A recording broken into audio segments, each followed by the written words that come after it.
All right, I'll call the meeting to order. Everyone turn on your microphones, please.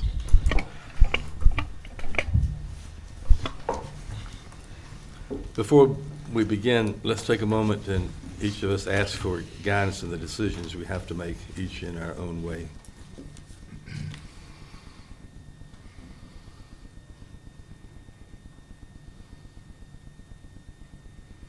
Thank you. Roll call. Ken Talbot. Here. Alan Easley. Here. Leanne Griffith. Here. Helen Glass. Here. Jay Craddock. Here. Ronald Merricks. Here. Carol Yeaman. Here. Okay. All In your present. packet, you have the agenda. Are there any additions or corrections to the agenda? If not, do I hear a motion that it be approved? So moved. Any second? Second. All in favor, raise your hand. Thank you. In your packet, you have the minutes of the meeting of January 8th. Are there any additions or corrections to those minutes?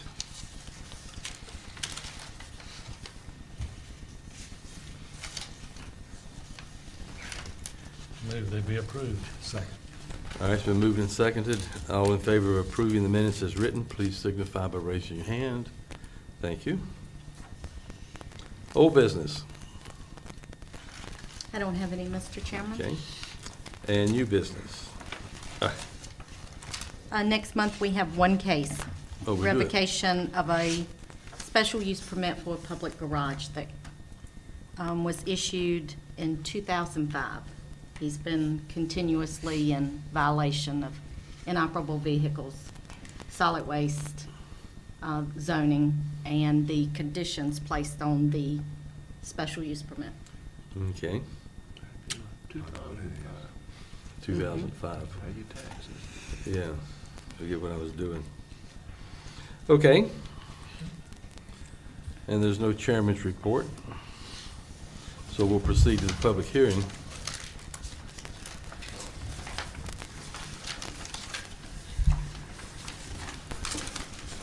Ladies and gentlemen, pursuant to Article 5, Division 7 of the Pittsylvania County Zoning Ordinance, we, the Board of Zoning Appeals, have been empowered to hear and decide specific applications and appeals in support of said ordinance.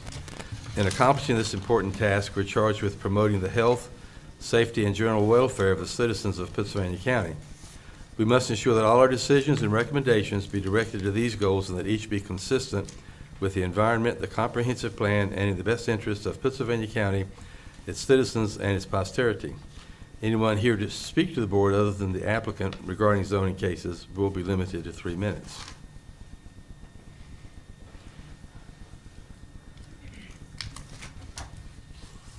All right, so the public hearing case S-19-002 is now open. The time is 7:03. Report. Case S-19-002, Maplewood Solar has petitioned for a special use permit on approximately 1,500 acres, 22 parcels of land located on Climax, Toshus, Anderson Mill, Snowberry, Thoroughway, Old Red Eye, Cooksburg, and Piney Roads in the Callands-Gretna election district for a 120-megawatt solar energy facility. The Planning Commission, with opposition, recommended granting the petitioner's request. The staff summary is enclosed in the board packet. Mr. Chairman, John Puvak is here to represent the petition. Good evening. Good evening, Chairman, members of the board. Again, my name is John Puvak. I'm here on behalf of Maplewood Solar One LLC, which is an affiliate of a solar developer company called Open Road Renewables. And you'll learn more about Open Road in a few minutes. I want to thank you again for giving us the opportunity to be here tonight. As Ms. Hayes mentioned, the Planning Commission heard this last week and unanimously recommended approval by an 8-0 vote. We appreciate the effort that the Planning Commission staff have put into this project so far. We know that the BZA and the county have looked at other solar projects before, so it has some familiarity. So we're going to try to go through specifics of our project tonight and tell you why a little bit different and ask for your approval. In terms of who I'm joined with tonight, you're going to be hearing from Patrick Buckley, who is a Director of Development with Open Road Renewables. He's been the project manager and lead person on this project for the last couple of years, so he knows intimate details. He's been working with the local folks in terms of landowners and other folks that are adjacent to it. Also have David Savage, who's a vice president with Open Road Renewables as well. He has a wealth of experience, and he's here to answer any tough questions that we can't answer.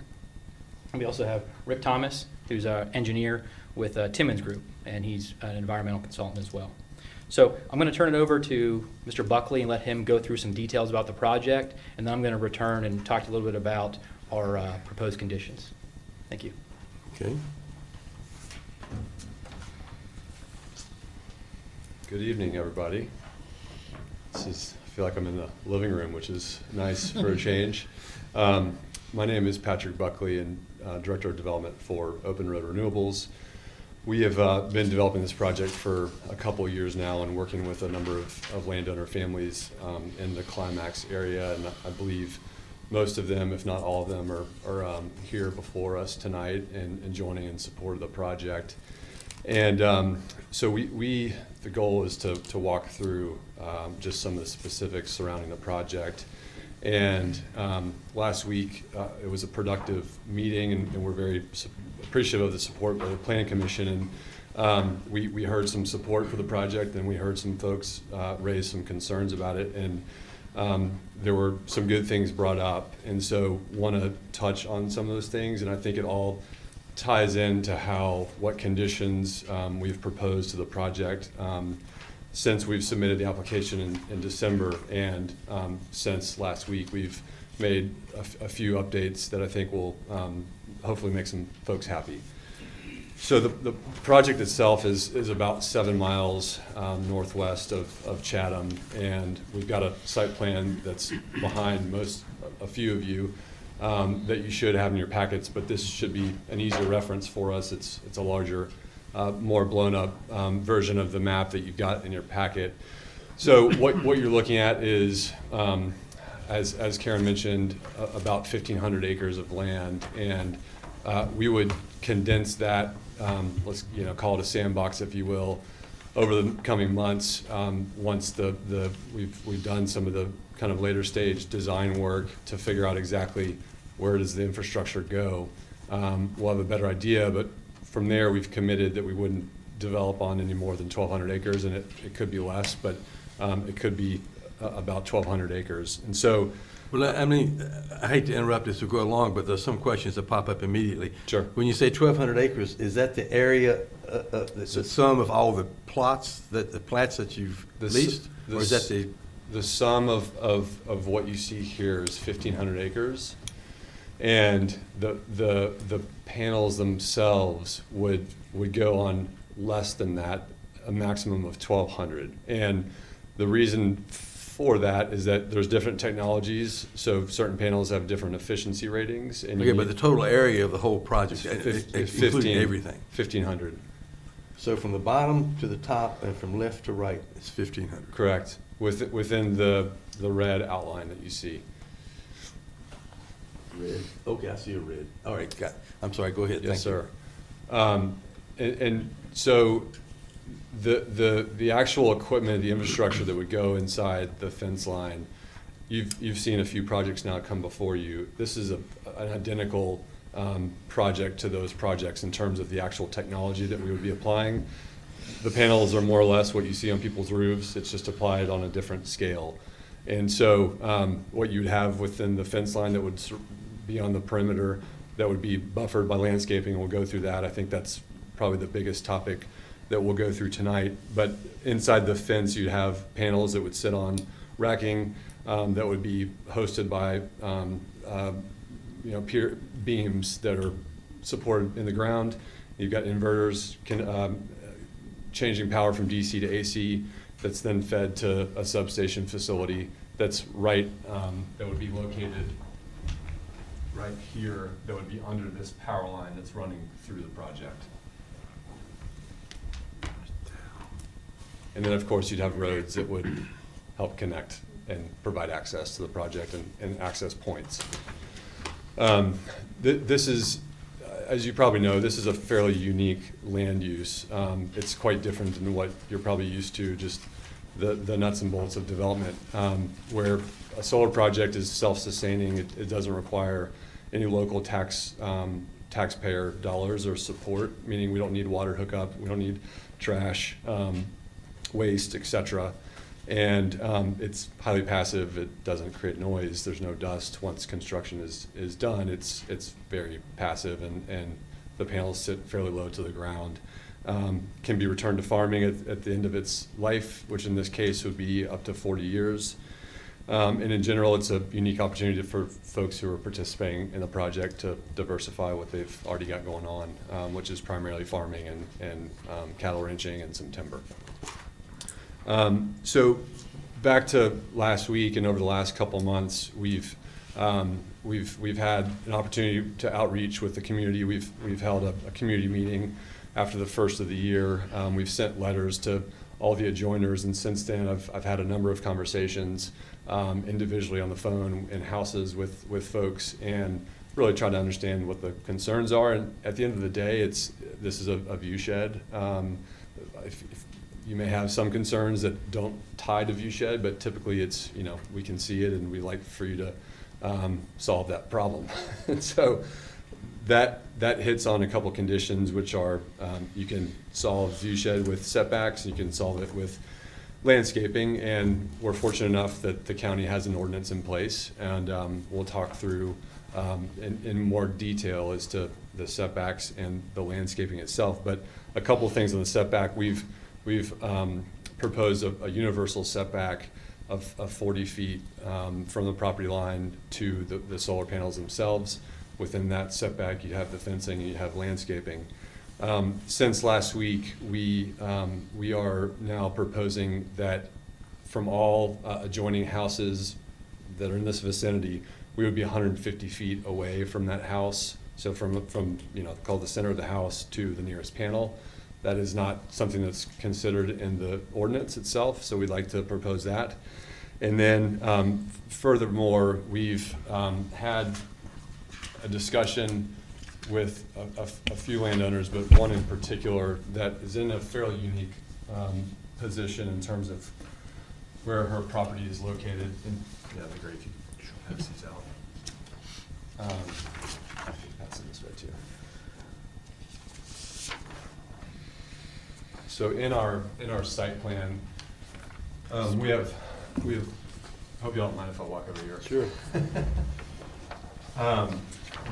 We have rights to a field that's located in this corridor that's at the intersection of Climax and Cooksburg Road. And I've provided a blown-up version of this field here, and there's a landowner who owns a piece of property that was part of a larger farm that has since been purchased, but the homestead and I think 4 or 5 acres of it was accepted from that sale, and has an easement to get from the road through the landowner's property, who we have rights with, and has a pretty expansive view and proximity to where some of our proposed panels would be. And so we've decided that it's best for us to relinquish our use of this field as it relates to above ground equipment, so panels, any infrastructure that you would see above ground. And that's about 20 acres here, which is represented by this field here. And there are a number of other houses that are in close proximity to that field, and we feel that this is definitely a positive for the project and for this landowner and other landowners in this area. And a couple of comments, John's going to walk through in greater length about the conditions themselves, but the landscaping, our approach was busy corridors, so busy roads and adjacency to homes. We focused on those 2 corridors to place landscaping. And we know that landscaping has been somewhat of a concern with one of the projects that's been constructed here, and we would certainly offer landscaping that's more robust than that on day one. I've driven by the site, and the landscaping is below the knee. In this case, we would be proposing something at chest height, or even at how tall I am, 6 feet. That's the initial planning, you're saying? Yes, sir. So, so the initial landscaping would be 3 to 6 feet? 4 to 6 feet is 4 to what we've 6 had in our plan. Yeah. Okay. and again, along busy roads and near homes. And another addition that I think you'll be happy to hear is that we've also proposed a surety to ensure landscaping maintenance. So over the first, and that's over the life of the project. So, over the first couple of years, it's a critical time for the trees to actually take root. And if you do have any issues with disease, et cetera, we'll have a surety in place to make sure that can be remedied. And we also provided to you in your packets a couple of page memo that highlighted some additional concerns that were raised, and you may hear them tonight as well. But I won't go through them in detail, and hopefully you've had a chance to read them. But the topics, the concerns were surrounding hazardous materials, water quality, vandalism, tax assessment concerns from a joiner having their taxes raised from our project, which we've already confirmed it shouldn't be an issue, an effect on property values and wildlife. And I'll just round up my portion of this just by highlighting the benefits here. In case you were not aware, projects above, so this is a 120 megawatt proposed project. The projects you've seen before this are all under 10 megawatts, I believe. There's a threshold in Virginia. If you have a project under 20 megawatts, that project is 100% abated from paying property taxes at the local level. Projects above 20 megawatts must have a 20% tax burden to the locality. So there will be tax benefits from this size project, given that it's over 20 megawatts and it's a lot more than 20 megawatts. So we've run some numbers with an economist who has done a lot of work in Virginia on these types of projects. And over the life of the project, assuming $130 million project, which is what we're estimating this to be, that the county would get over the first 10 years $1.3 million. And that's, plus or minus. This is not meant to be 100% precise. Some things may change, but that's in the ballpark of where we estimate it. And almost $2.7 million over the life of the project. And there's a considerable difference between what you're getting now as a county and the current land use versus what you'd see with this project. So on top of the actual machinery and tools tax, which is what that would represent, you would have increased the properties within the project. Those would increase in value, and you would see increased taxes from that, and then you'd see a rollback tax, a one-time rollback tax benefit. Spending during construction would be significant. So folks coming to the area, there'd also be opportunity for local job hires. We'd have a job seminar event, probably have a couple of them actually, and if there's local labor in the area that's qualified, they will certainly be candidates to be hired for the job. And then last is community engagement. There are a couple of local nonprofits, the Ruritan Club, the fire department, which we've already spoken with, and we'll be helping them financially in the future coming ahead. And then there will be future opportunities for schools. Field trips is one where this is a fairly unique thing to the area, and we're very excited about this opportunity and look forward to further discussion tonight and answer any questions you have. I want to just briefly talk a few minutes about the zoning ordinance and our proposed conditions.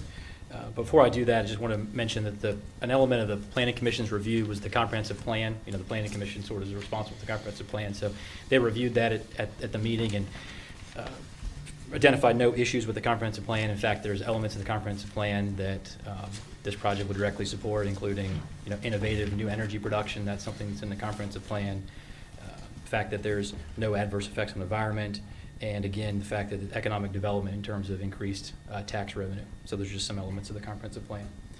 From the zoning ordinance perspective, again, what the BZA must find is that the special use permit is not of substantial detriment to the adjacent property, that the character of the zoning district will not be changed thereby, and that the use will be in harmony with the purpose and intent of this ordinance, including other permitted uses. So we believe that we thoughtfully have designed this project in terms of on agricultural property that over the life of the project and at the end of the project would allow it to be additional uses. It's hard when you see a project sometimes to think that this will have an end date, but it will have an end date where technology might need to be replaced, and this is a type of use that can be easily removed versus putting in a building or something more permanent. Again, we've said that at the end of this use, it would be removed. So again, it does not permanently change the character of this property.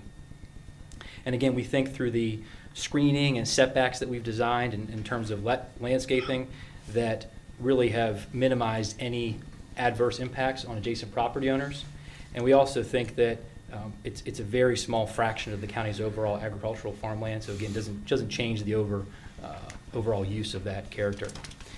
In your packet, you have the conditions, but again, I'm going to pass those out to you just so you have them handy here. And I'm going to go through the conditions because, again, this is what we have proposed since the beginning when we submitted the application in December in terms of what would the rules be that would govern our special use permit. Again, when coming with a project this size, in terms of what we see, we've come up with some of these items that we've voluntarily offered in terms of conditions. The two items that Mr. Buckley mentioned in terms of that corner at Climax and Cooksburg Road, that's not reflected in this condition because, again, these are conditions that we've presented previously in your packet. So that's something that you will not see reflected in here, and also the condition about the 150-foot setback from the center lines of any adjoining properties. But again, to go through these conditions, because we think, again, these are something that we think we're going to obligate the developer to. The conceptual site plan that we've submitted here, again, shows that all solar panels will be located within the project area. So again, to Mr. Talbot's earlier point about where the solar panels are within these projects, we've shown that on a conceptual site plan and shown that those solar panels and all equipment will be located within those areas. You don't have to worry about panels being located outside of those areas.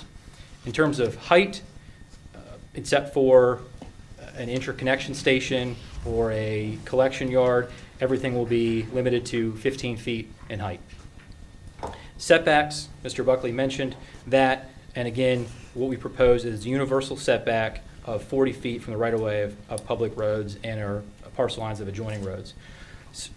One item that is significant is that this property is made up of lots of different parcels, right? Lots of different 5-acre, 10-acre, 20, 100-acre parcels, right? In terms of that. So we have not applied those setbacks to the projects that are, the parcels that are participating in the project. And we've discussed that with staff, and that's consistent with prior applications in terms of if you have multiple parcels that are all participating, you would not have a setback among those parcels. So again, the setbacks are on the outside of what we call the project. Number 4, fencing. We propose from a security standpoint, fencing at least 6 foot high, and that the fence will be maintained for the life of the project. So again, going back to the importance of maintaining landscaping and fencing, we've obligated ourselves to do that through these conditions. Landscaping. Again, if you look in your packet and also on this perimeter here, we've shown locations on the conceptual site plan in yellow where we've designed landscaping and included a 15-foot wide landscaped area that would have a mix of existing vegetation, trees, and shrubs. And again, it's not referenced in here, but those would be 4 to 6 feet of planting. That's in our conceptual site plan. If you look at one of our pages there, it shows that there'll be 4 to 6 feet at planting, and that they would be at least 8 feet high at maturity. And again, in terms of prior to construction, this is something that, that we work with staff on when we come in and we show them a landscape plan, show them a construction plan, once the project's been finally designed. And we'll post a bond so that any kind of maintenance, so if a tree doesn't make it, which, not every tree is going to survive that gets transplanted. When you have trees that have been growing for a couple of years, not all will make it. So we have surety in place to protect the county in the event that we don't do what we're going to say we're going to do in terms of keeping those trees maintained. Number 6, construction management mitigation. This is just, again, saying that we're going to submit items to Ms. Hayes and her group in terms of construction so that the county knows in terms of what we're going to do in traffic control and site access and fencing, because the construction period is going to be a period where you're going to see cars coming in and out, but we think we can minimize that with the appropriate planning. Number 7, road repairs. So if there would be any unlikely damage to public roads, that would be repaired at the expense of the applicant. Number 8, erosion and sediment control. That's something that is required not only locally, but also required by the state. And that's something we'll be working with Ms. Hayes on as well in terms of getting E&S permits so that we control runoff Number 9, stormwater management. Again, prior to construction, we would have to go through a series of approvals after the local approval anyway, through the Virginia Department of Environmental Quality permit by rule process. And another addition to that process would be a stormwater management approval from the Virginia Department of Environmental Quality. Number 10, noise. Again, we've don't anticipate any issues with noise. These are, again, quiet neighbors. But again, we're going to comply with all of the county's requirements for the noise ordinance. Operational lights, again, it will be very limited in terms of lighting, but they will be designed to meet the county's requirements and shielded down so that you don't have light shining on any adjacent property owners. 12, compliance, again, just confirming that the project, there's a lot of additional steps that the applicant has to go through after local approvals at the state level. So again, there's going to be other tests and standards that need to be met. So again, we're just putting those in as conditional conditions. 13 is significant in terms of decommissioning, and that's again the concept of what we put in the ground and what we do with the project once it reaches useful life. It'll be removed. The county has a process in place. Again, we work with staff on that, come back with a decommissioning plan, and the decommissioning plan shows at the end of the useful life of the project, everything will be removed. And again, from a security standpoint, we'd be proposing some kind of financial bond that's worked out with the county in terms of an amount and based on our plan, and also taking into consideration the value of everything that you have out there in the ground, right? Because again, this does have some residual salvage value. So we would come forward with an engineering requirement per the county's requirements with an engineering estimate and agree to a decommissioning down the road. But again, that again protects the county that this is not going to turn into junk down the road. 14, start of construction. Again, just reflecting the fact that this is a little bit of a unique use in terms of we need a lot of additional approvals. So construction sometimes can lag. It's not something that can be shovel ready tomorrow. So allowing that the SUP, if approved, that it would be available for up to 3 years after approval. And then finally, survival, just that these conditions would continue and the SUP will continue for the life of the project. And I'm happy to answer any questions you have, but again, we thank you for your support. Okay.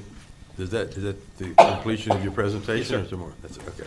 So again, we're happy to address any comments after public hearing or. Okay, what is the vegetation? Oh, never mind, no, that's addressed, because you have a condition saying that you will maintain, so, like white pine has a 25-year life, and it's supposed to have a 40-year, so along the way, there certainly will be the need to replace, although you haven't mentioned what the plantings are going to be. I assume they. Yeah, in terms of fast-growing evergreens, right? I mean, that's what I don't know we know what exact tree species will be at this date. But again, whatever we put in the ground, it would be these minimums. It would be maintained, and even before the early life, you're going to put a 6-foot tree in, and it may not make it. It's just so it's going to be replaced earlier. And I think that proffer addresses that question. Yeah, that would be condition number 5. And you showed us where the substation is. Okay, what are the chances of you coming back to us in a couple of years and saying we want to double the size of this? We want more. Yeah, we're happy to. That's again a question that we've heard, so we're happy to address that.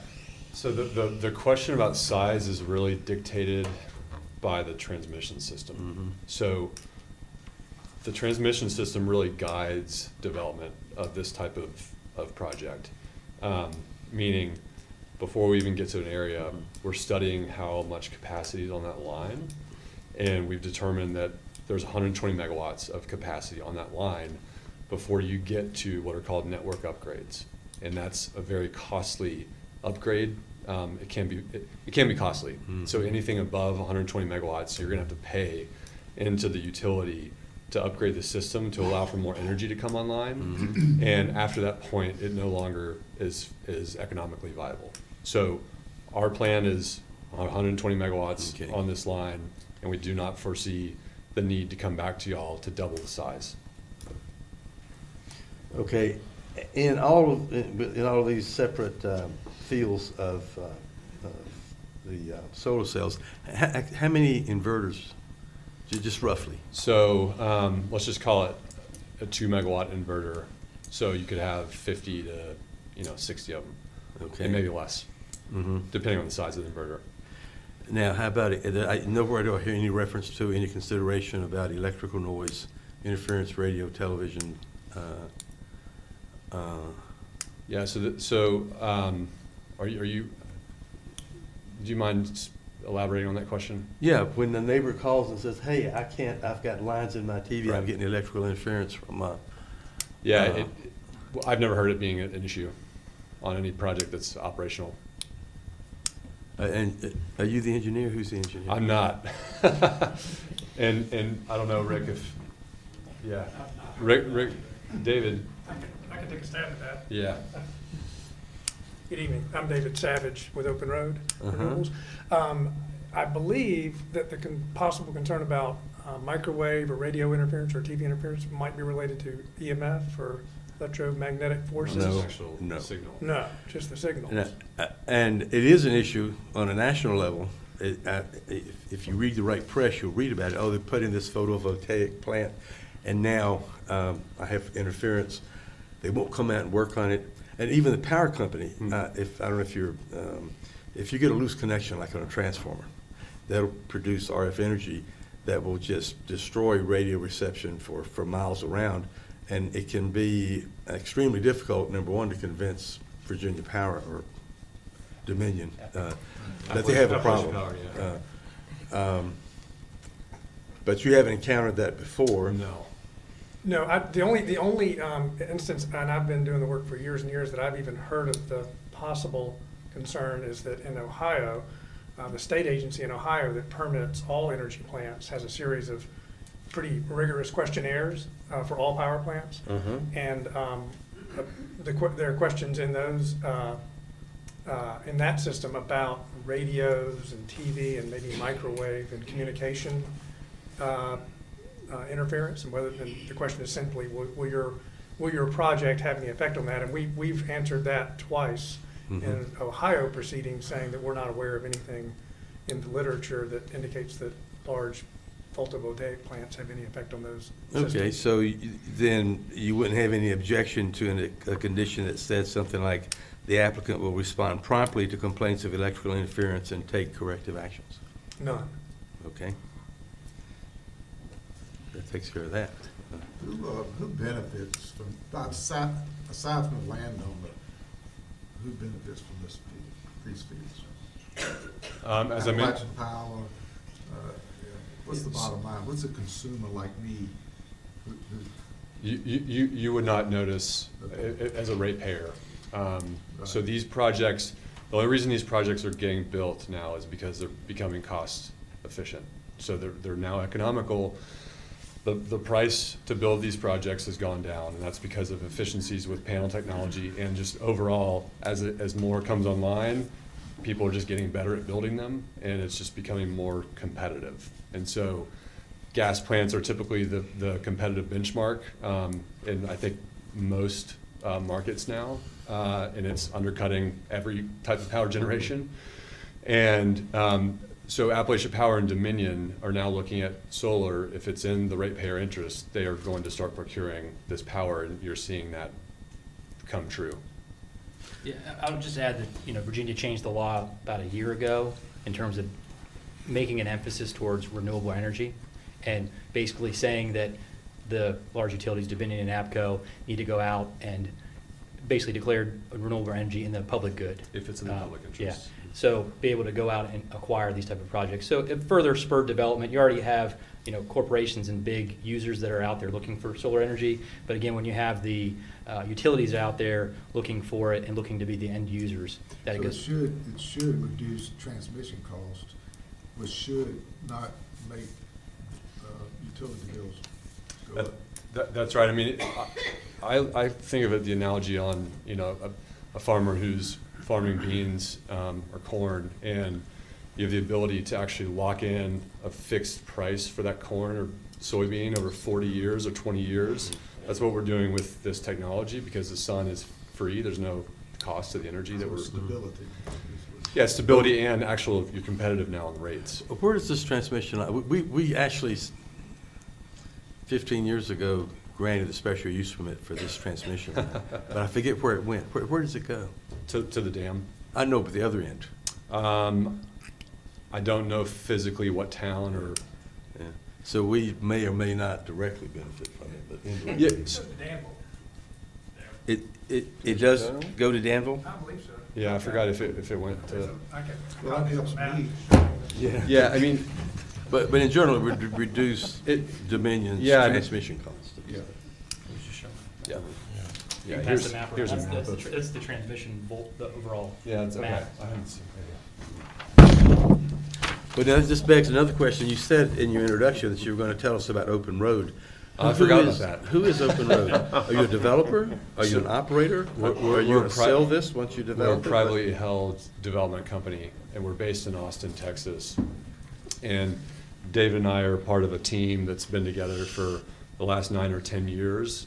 We spent some time developing wind projects across the country and also solar projects, and we've seen an interesting convergence where wind was really kind of the key renewable energy source, and now solar has taken off and kind of now the darling, if you will. And we've had a lot of experience in a lot of different markets, and we're very active in Virginia.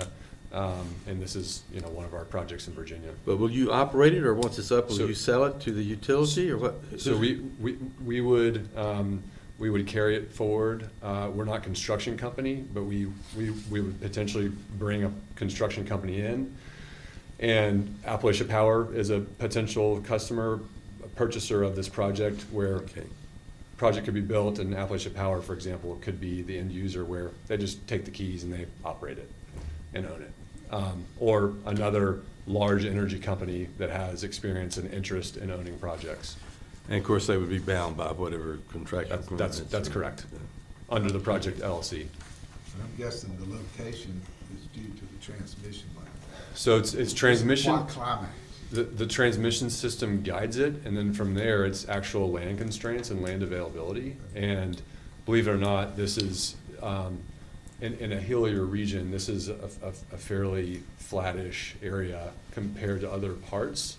And, addressing the question of will there be other projects, that's gonna be a major constraint in this part of the world, is just topography. And so we've done a lot of research in this part of the world, and there aren't many sites that could host a project like this, particularly on the line that's healthy and can take some of that capacity. Right, okay. Well, just out of curiosity, the DC voltage will be at what? At 115. So 110 DC going to the inverter, and from the inverter to the substation, So it'd be past, so it'd be kicked in at 12 and a half, and then up to 34 and a half, and then up to 115 at the transmission line. so the substation, no, that's a higher voltage transmission line than that. Yeah, it is. It's a high voltage transmission line. 115.0? Correct. Oh, Kilovolts. kilovolts, Yeah. okay. Yeah, That's- sorry, I'm that's used still to, I'm used to the jargon. Okay. And the DC voltage coming out of each one of these panel fields going to the inverter was how much? I think 12 and a half, isn't that right, David? The individual panels themselves are actually at a high. 100. Or 4, yeah, 4. Okay. Yeah. But then they collect at the inverters, and the inverters will convert it to 34,500 volts. Right. Okay. And then at the substation will be picked up to To the voltage 150. of the high voltage transmission. Correct. Because 12 volts would be a pretty good sized wire to carry that much. Yeah. Okay. I'm glad you brought the engineer. Yeah, and sorry, I was a little bit confused by your question. Okay.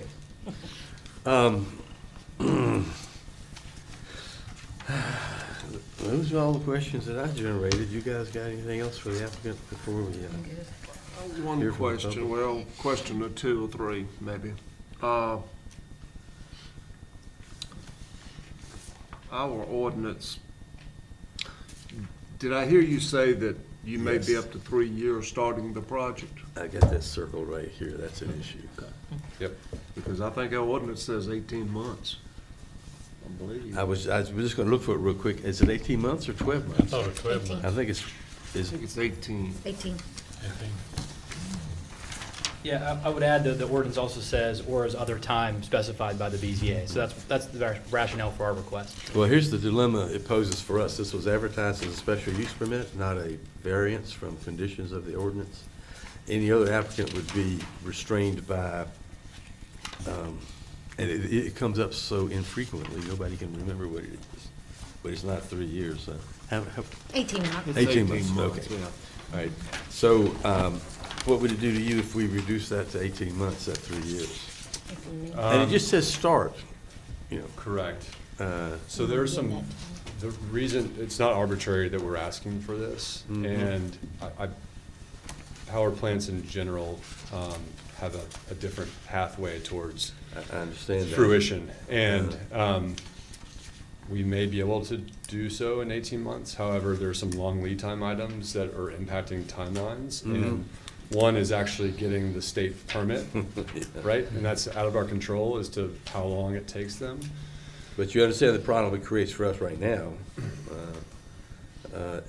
That's actually a variance from another provision of the ordinance. You know, special use, a use which is not permitted by right, but a use that after a public hearing, if any adverse effects can be mitigated, is allowed, all right? That's a special use. The variance is where you're asking for relief from some provision of the ordinance, and the ordinance provides 18 months. You must start within 18 months or you lose the permit. So it poses a bit of a problem for us. Yeah, and again, we were just relying on the additional language that just says, you know, I'll quote, provided the Board of Zoning Appeals may, as a condition of approval, impose such alternative time limits as may be reasonable in a particular case. So that's the language of the ordinance. So, we respect the position, but again, we were just looking at it, and again, we're sensitive to that. We don't want to take longer than necessary. It's just, again, as Mr. Buckley mentioned, again, this is not a project that you should not shovel ready today. You know, there's additional level of approvals and permits that you need. Where'd you get this? Karen sent it to me because I could I not couldn't find find my it. book. Well, So and I've got the book, and I, She so was kind 35-717. enough to send it to me. Yeah, but 35, what paragraph were you That's just the quoting? last sentence of that same paragraph.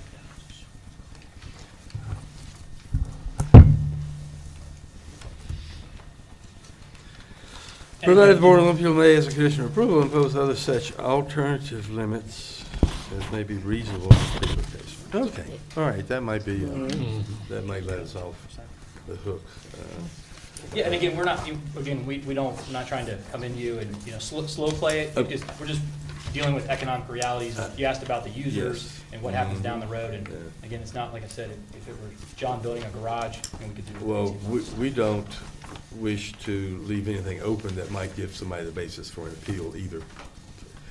Depending on what we decide for or against, we don't want either potential group to have cause to go to the circuit court and appeal the decision. We want our decision to be airtight, Okay. whichever way it goes. And we appreciate, that's why, it's kind of excruciating, that's why I went through the conditions, you know, Yeah. again, because we think that those are important, because we've offered those. Okay.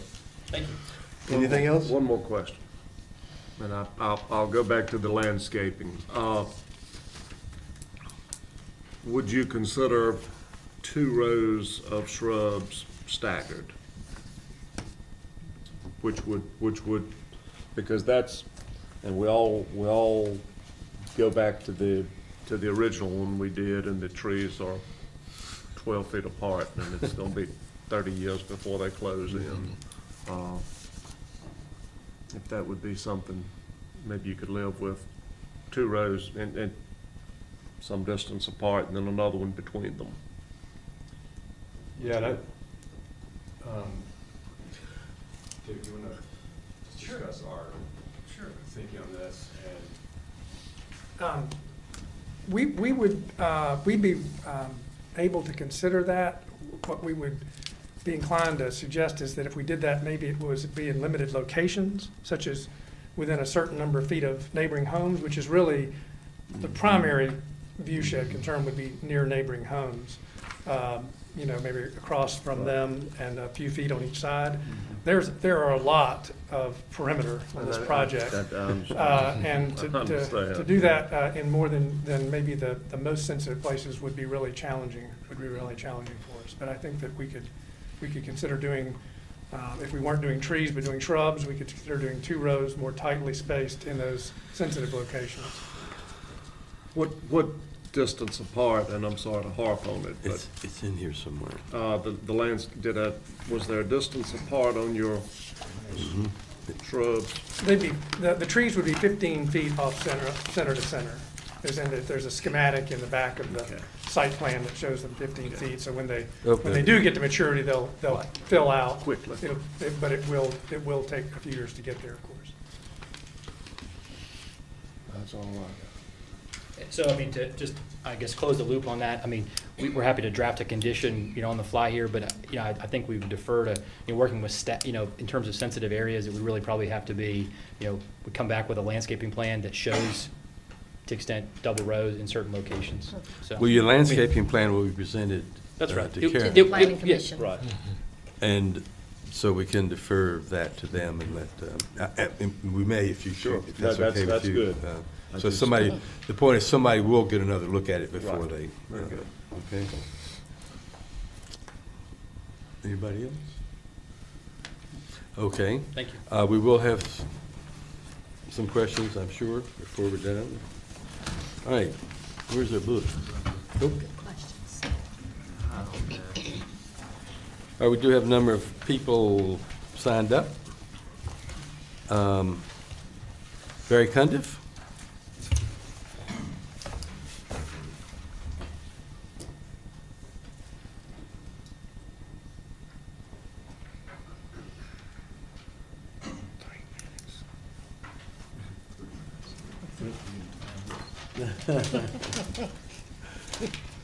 Good evening. Hi. My name is Barry Cundiff. I'm a lifelong citizen of Pittsylvania County, taxpayer, and live approximately a half a mile from Thruway Road off Climax Road. Just a little history here. Just over a century ago, 5 men revolutionized the America that we know today. Henry Ford with the automobile and the mass production assembly line. Andrew Carnegie led the expansion of the steel industry. J.P. Morgan, an American financier and banker who dominated corporate finance and industrial consolidation. Cornelius Vanderbilt, an American business magnate and philanthropist who changed America's shipping and rail industry. And also John D. Rockefeller, who championed the oil industry as we know it. 100 years ago, these men were faced with great challenges of opposition, but triumphed with great result. These men alone changed America as we know it today, and 100 years later, we have a new revolutionary innovation in our midst, a true chance to make a great impact on our economy and community. People, I am sure, exclaimed back in the day, pipelines, power lines, electricity in our homes, horseless carriages, really? But the warm, well-lit homes and much pleasurable riding experience changed their minds. I have personally been watching this new era of harvesting the God-given energy resources for over 20 years now. Geothermal, wind turbines, and now solar energy. Solar energy has progressed in the ways that is so impressive. It is a wave that has traveled all across America and around the world. Technology that can lead to new and innovative jobs in our community. It is a wave that has finally come to Pittsylvania County, Virginia, and I say let's get on board and watch the new revolution take place as we advance into the future with Pittsylvania County. Ready or not, here it comes, and I stand greatly in compliance with this and think this is a great thing for our county, our community. These companies now looking for newer, greener technologies. You're going to see companies strike up and bring in new business opportunities. I'm greatly in favor of this. Thank you. Okay, thank you. D. Owen?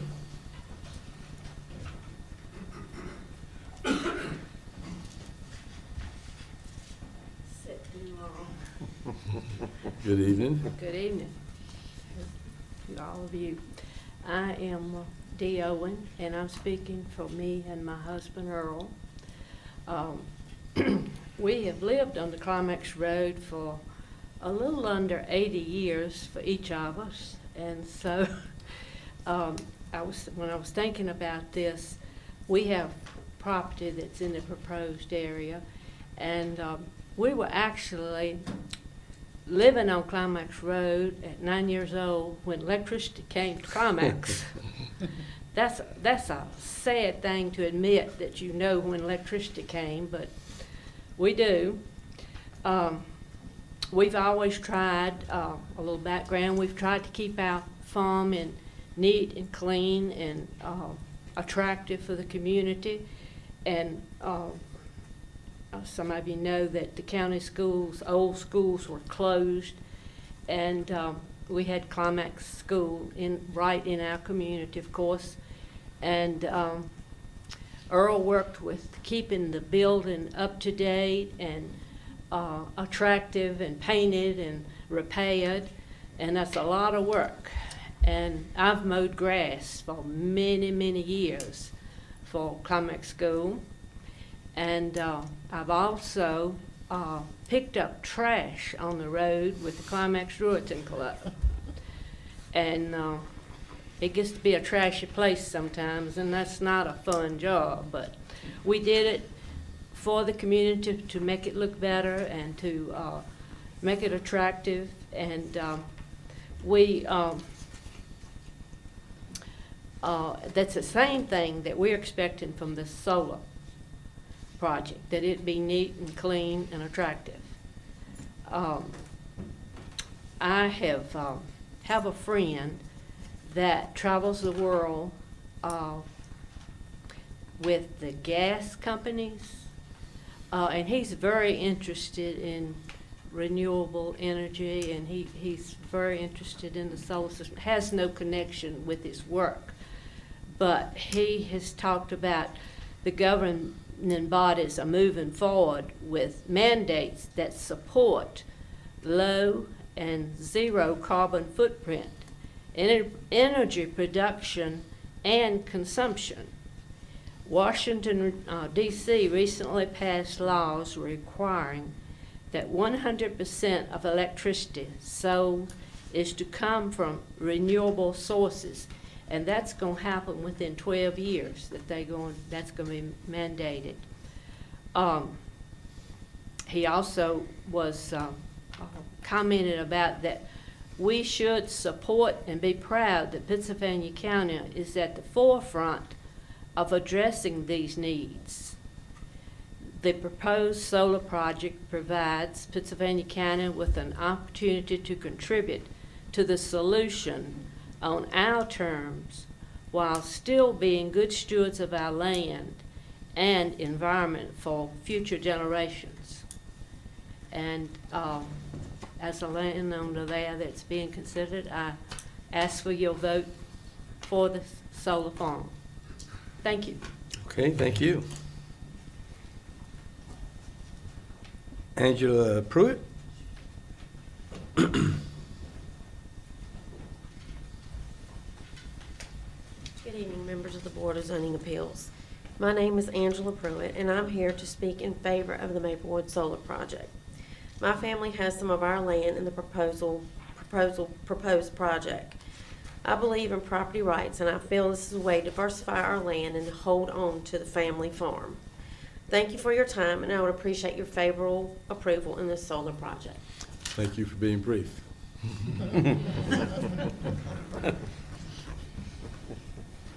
Charles Roberts? Roberts, is that right? Robert's son. Robert's son.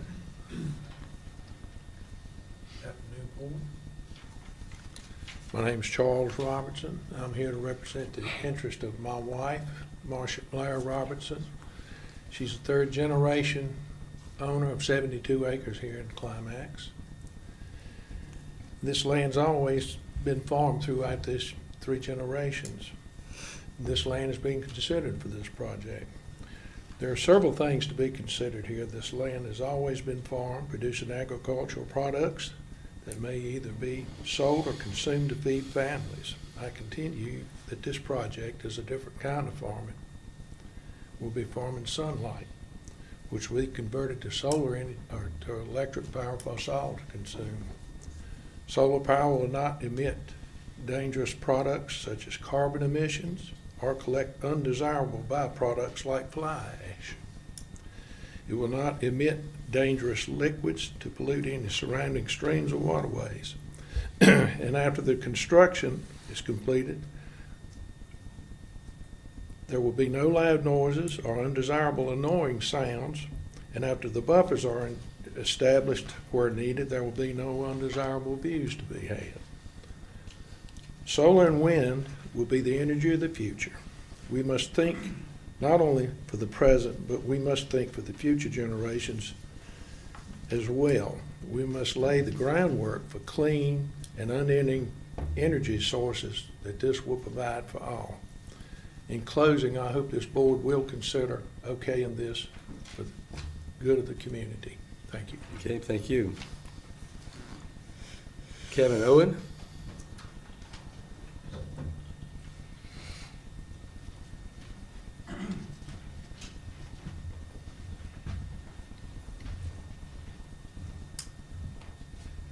Good evening, Mr. Chair and fellow board members.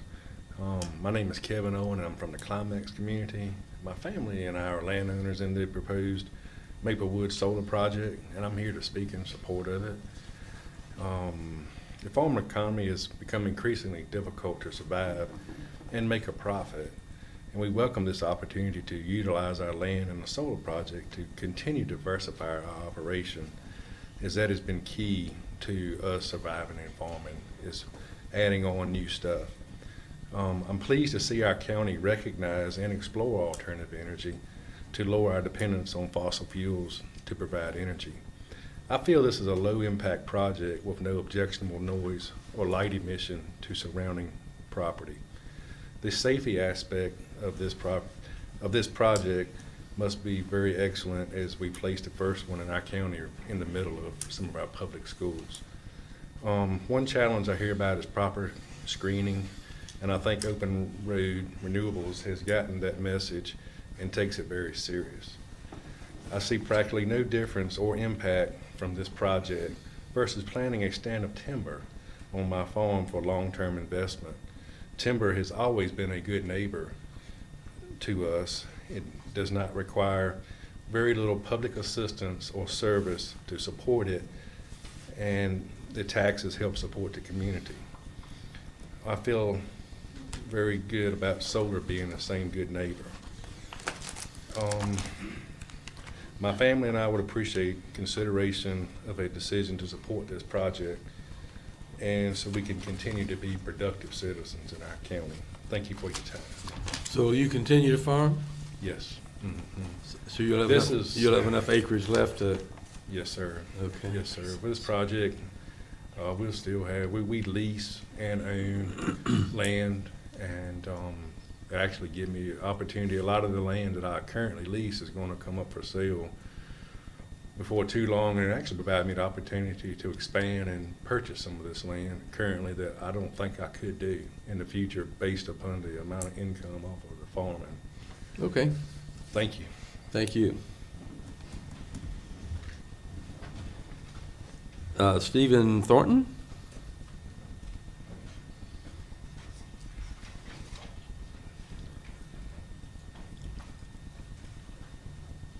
Good evening, folks. Mr. Merrick, something you said earlier about cui bono. I think you ought to look up on this rising rates, look up what's called the duck curve, and you will see that rates have indeed risen in many areas where solar has come along, but that was to address something you'd said earlier. I believe the Planning Commission's not done its proper due diligence on this project yet. Other projects in this state are being held to wider setbacks and screenings and higher regulation. I've not heard any mention of screening for neighbors here. Pittsylvania is requiring 375 feet of setback.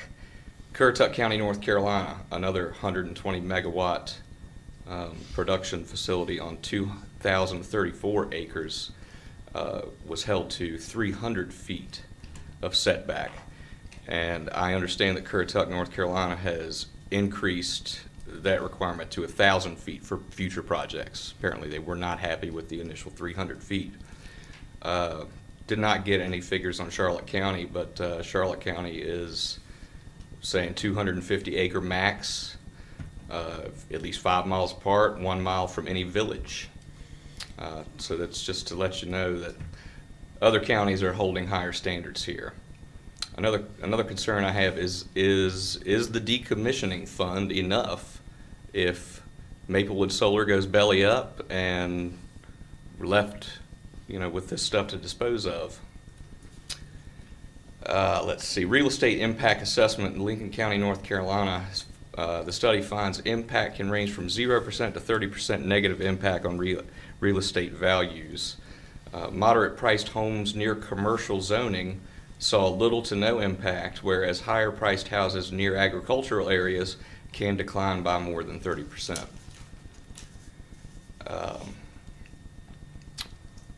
I've also not heard from Maplewood here, where's the water going to come from in the installation process here? The project in Pittsylvania County is at a minimum going to require 65,000 gallons per day, and I wonder where's that water going to come from? Is it going to come out of the aquifer? Is that going to lower our wells in the neighborhood?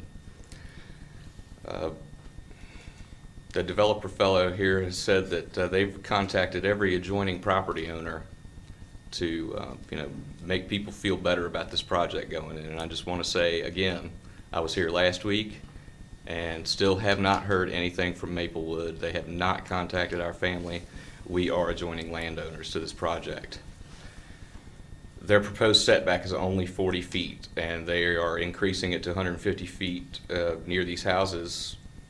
I'm glad to hear that, but it's still far below what other setbacks in other counties in Virginia are requiring. The plantings along the busy roads near homes, well, why not all? The second fellow got up and said that all public roads are going to have a buffer zone with plantings to hide the view. And I definitely would appreciate all public roads and even private driveways. And what about the borders with adjacent properties? I mean, just because there's no road there, is an adjacent property owner going to have to look out at these solar fields? I'd much rather look at Leland Cypress for the next 40 years. So in short, I would like to support this project, but only after serious reservations are met. And again, I feel that the Planning Commission did not do due diligence, and I would like for the Zoning Commission to kick it back to them to make this project more in keeping with other projects going on in the state and in North Carolina. Thank you. Okay, thank Any you. questions? Herbert Lithicum?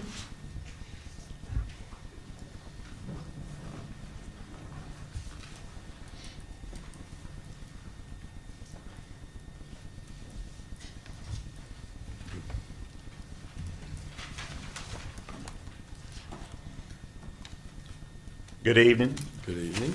I'm Herbert Linthicum. I live on and farm parts of the Linthicum family home place at Climax. Tobacco supported this farm from 18 and 19 until the tobacco buyout a few years ago. We have raised beef cattle since then. I have grandchildren that would like to farm, but they know with the current cattle prices, they cannot do this without a full-time job off the farm.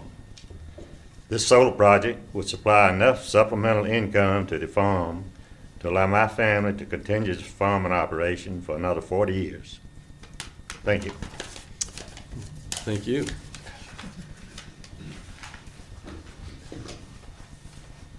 And Johnny Owens.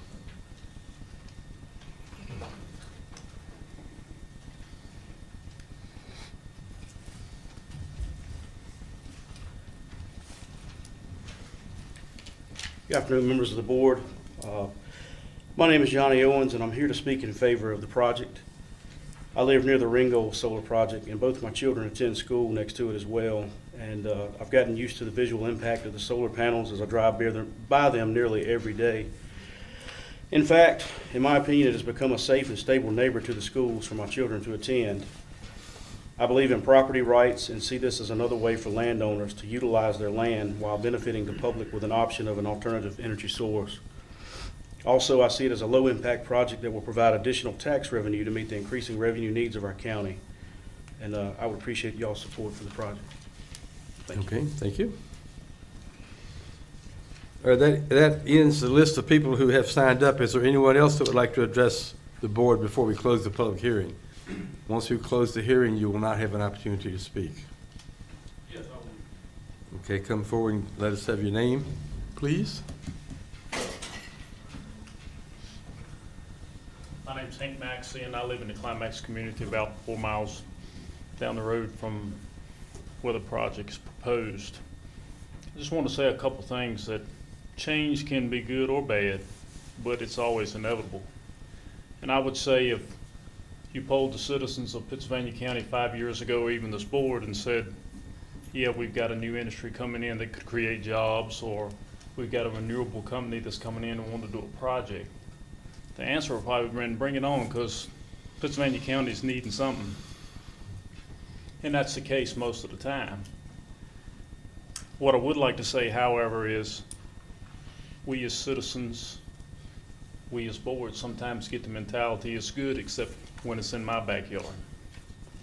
And sometimes that can affect long-term planning, and it can affect progress in the county. And I think our county may have been suffering from that in the past. So I'm here to support the project. I think it's a good thing. I think it's a good thing for our county. Thank you. Okay, thank you. Anyone else? All right, if not, we'll close the public hearing at 8:06. Now, rebuttal. Is there any rebuttal from the applicant of anything that you heard presented, or? No, we're just happy to, again, modify the conditions based on what we've discussed. Okay, You know, cool. if we need to, but no, nothing further we need to add. Thank you. All right, thank you. Whew.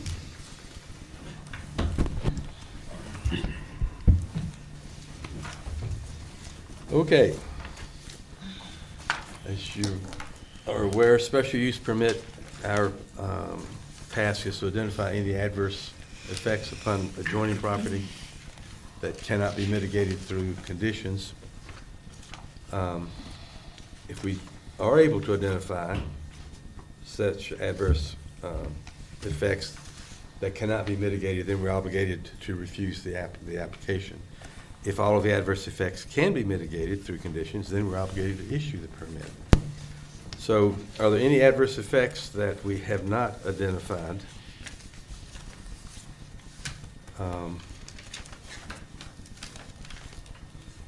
Any adverse effects that aren't mitigated through the conditions that have been proffered?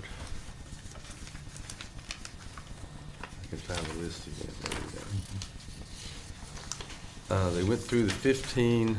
I would like to propose that we add the one about electrical noise. It is an issue on a national basis. And that would read, applicant will respond promptly to complaints of electrical interference and take corrective action.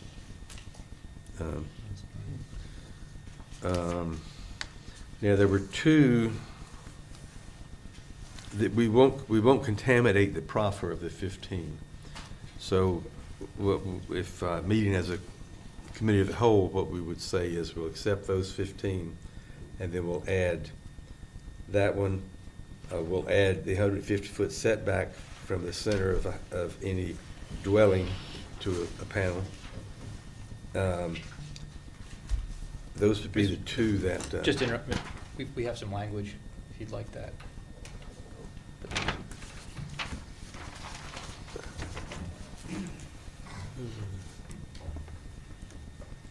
Okay. All right, so there's the, thank you. The language proposed, there'll be a minimum 150-foot setback between the center of each neighbor's house and any solar panels. And then there'll be no solar panels in the 20-acre field on the northwest corner of Climax Road and Cooksbury Road. And then I will rewrite that other one here. Because since these weren't submitted in advance, they won't be considered part of the proffer. But we'll add them as conditions, and once we're finished with the conditions, we'll ask the applicant to accept them. How would you address the shrubs in front of residences? I'm sorry, unless somebody has a question. I was just gonna add some additional language to address the staggered shrubs, if you. Would you like to hear from the applicant? Yeah, sure. Okay, go ahead. Yeah, we'd be happy to amend condition 5 to add the following. The applicant shall install a staggered row of trees or shrubs in certain sensitive areas shown on a site plan submitted to the zoning administrator.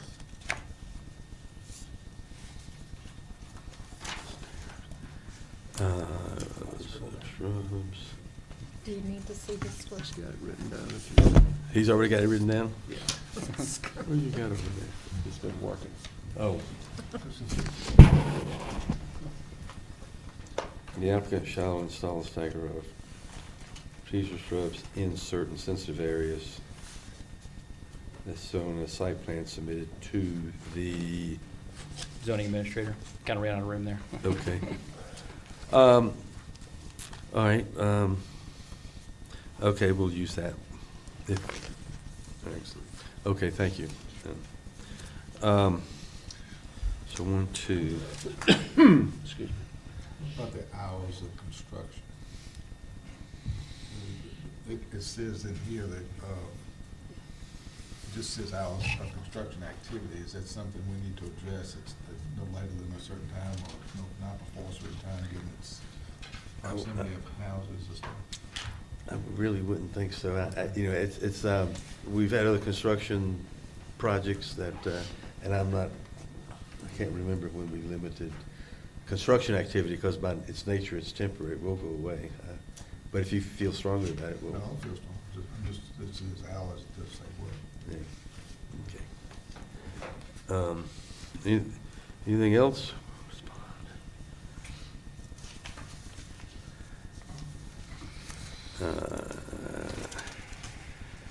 Promptly to complaints. I'm not going to rewrite that. C book. Number 4. All right, this will be number 3. Ken, I got a question for Yes, sir. somebody.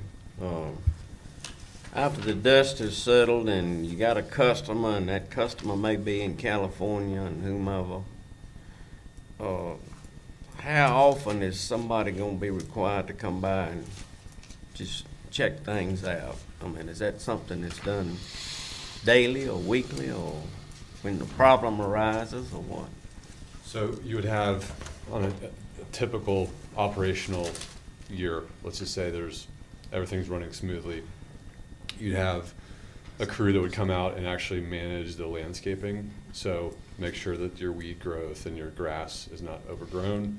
So you'd cut that, depending on the time of year, a couple times per month, more or less. And then you'd have a remote sensoring facilities where you've got, a control room, and you have access 24/7 to what the project is doing. If there are problems, they dispatch a crew to the site to address any issues. Right.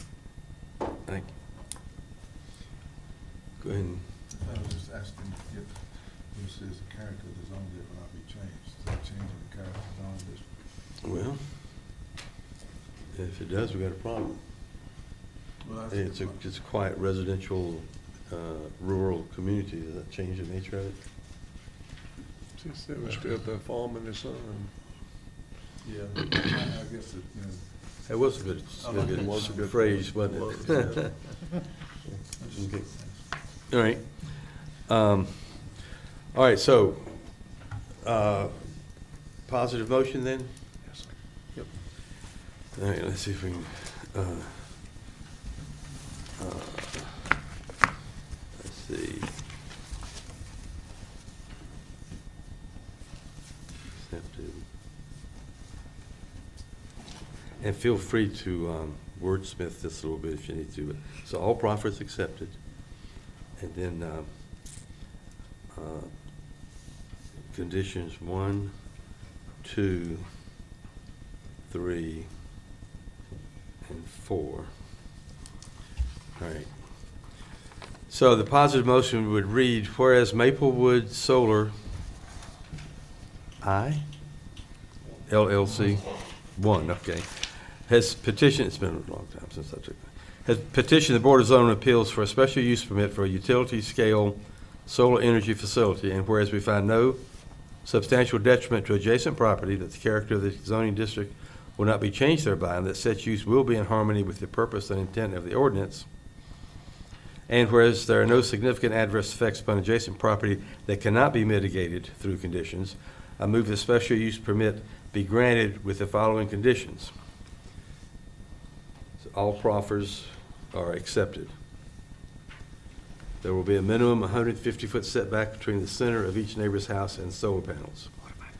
There will be no solar panels in the 20-acre field on the northwest corner of Climax Road and Cooksbury Road. That is the west of Climax and north of Cooksboro. The applicant shall install a staggered row of trees or shrubs in certain sensitive areas shown on a site plan submitted to the zoning administrator.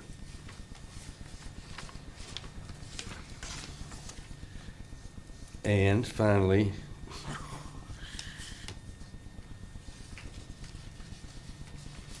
okay, guys. Is it down at the bottom of that? Down at the bottom of this page?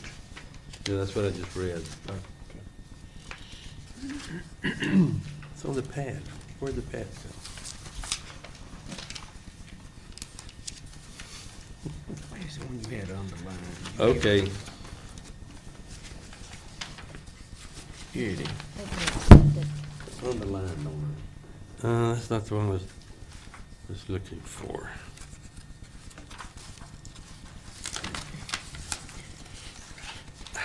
This is, all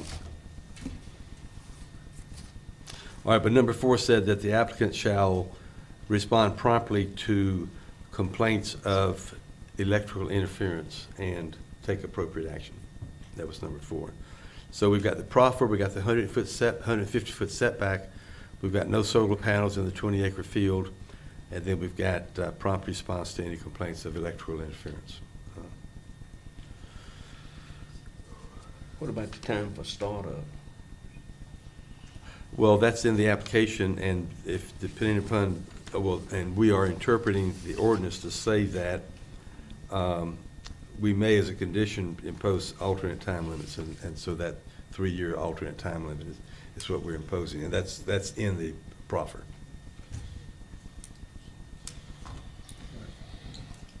Do you want me to read it again? No. All right. So that's the motion that the meeting as a committee of the whole, the Board of Zoning Appeals has proposed. Would anybody like to make that motion? So moved. Moved. Is there a second? All right, it's been moved and seconded.